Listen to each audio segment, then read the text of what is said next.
So this is our timeline. This is what happened. He was working in Kuwait.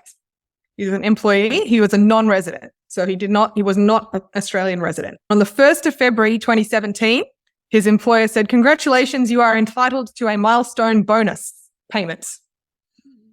But the employer didn't pay the bonus.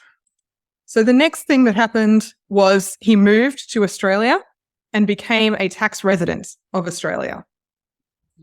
Sometime later, 23rd of January 2018, so that's quite a long time. It's almost a year after he was told he was getting this bonus. He was paid $41,274. It's a decent bonus. Then he got more on the 2nd of July, another 40-odd K, 43, and then another 44 the next day. So, I mean, that's a decent sized bonus. I'd like that. Yeah, I'd like that bonus as well.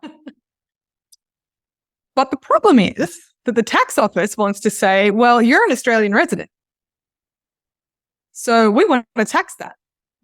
And Tawfik is saying, well, I wasn't an Australian resident when I did the work, and so it shouldn't be taxed in Australia. And I will add in for the fact, in case any of you are not across the intricacies of Middle Eastern tax systems, Kuwait doesn't have personal income tax. Ooh. Ding, ding, ding. $0. Is it nice to live there? Probably not. So my question to you is, how does that work in terms of when he gets taxed, or does he get taxed in Australia on this amount? So he was a non-resident when he did the work. He was a non-resident when he was told that he could get this bonus, but he was a resident at all the times when he got paid the bonus. So we have another quiz for you. When is this assessable income in Australia? And then we work out whether it's in Australia or not.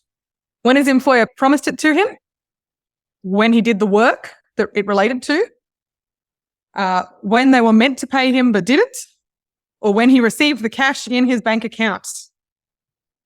So you know the drill. Vote away. I voted. Well, 21 people have voted. Thank you. Fantastic.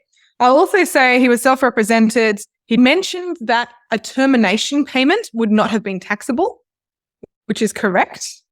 It would have been exempt. But he didn't raise it as an issue, so therefore the tribunal couldn't consider whether it was a termination payment. But in any case, it wasn't a termination. It was a bonus. It wasn't a termination payment. All right, let's see how you voted. People in a very switched on audience today, guys. Well done. You are correct. So for employees, your income is derived when you receive the payment from the employer.